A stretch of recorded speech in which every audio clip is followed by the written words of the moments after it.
Okay, thank you, Wayne. The story that I'd like to tell folks today is actually got a long history with it, and there's a number of individuals that started this movement or this transparency movement to uncover this government corruption, and it runs very deep, and there's a long history behind it. Dr. John Hall is probably one of the most famous participants in the TI community, but there were a number of folks that preceded him, including Bob Fletcher and a gentleman by the name of Gerald Holland, and he's in Philadelphia, I believe. And this goes back to at least the 1980s and possibly even longer. But Dr. Hall's book starts out with satellite terrorism in America, and he's able to kind of outline many of the things that are going on. But unfortunately, it was only until recently that we're able to document specific locations, personnel that are involved at the government level, and some of the details of the technology that's being used. And that's a huge step forward because that's something that we haven't been able to do in the TI community for more than 30 years. And of course, what's critical about that is you can't file a lawsuit and just blame the U.S. government. There's got to be somebody on the other end of that lawsuit as a defendant. And you've got to have strong, solid evidence to back it up. And so I think what we've done during 2018 with a number of the TI community websites and leadership groups, such as targetedjustice.com, PAX International, Freedom for Targeted Individuals.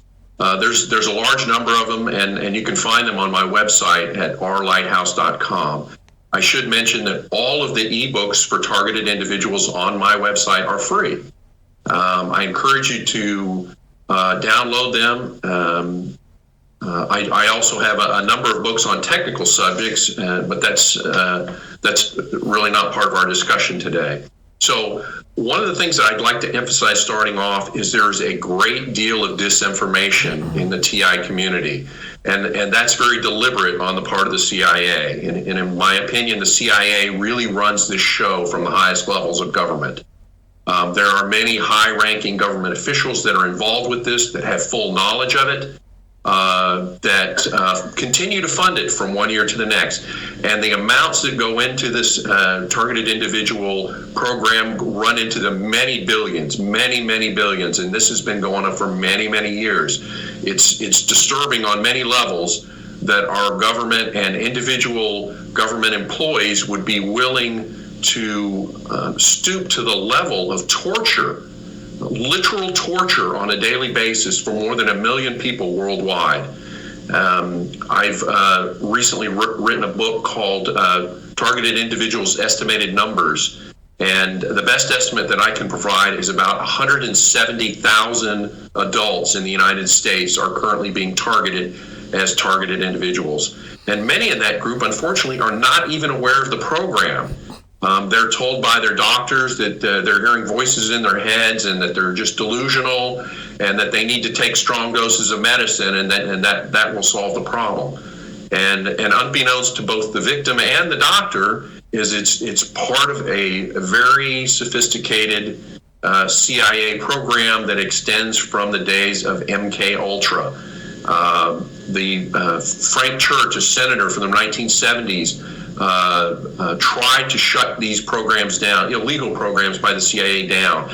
If you're interested, you can find that on the internet. The Church Committee hearings of 1975, they were blockbusters, and Senator Church did his best to shut these down. Unfortunately, the CIA just moved the location, changed the names, and kept doing what they wanted to do. And that's part of the reason I advocate the abolishment of the CIA organization. And I think as this comes to greater light, I think this will go a long way in seeing that the CIA is shut down permanently and all of those employees scattered, retired, or put on permanent leave. Those employees are culpable. The ones that willingly participate should be prosecuted to the full extent of the law. There is nothing in the U.S. Constitution that gives the CIA, the Air Force Space Command, the Department of Homeland Security any right to conduct the criminal activities and operations that have been going on. It is disturbing on so many levels. So, with that brief introduction, let me try to provide some of the details. I recently published a book called The Governors of GangStalking, which identified for the first time 2 key top executives in the Department of Homeland Security. They are literally 2 steps away from President Trump. Their names are David Glaw and Brian Murphy, and you will find the detailed information about them in this book, or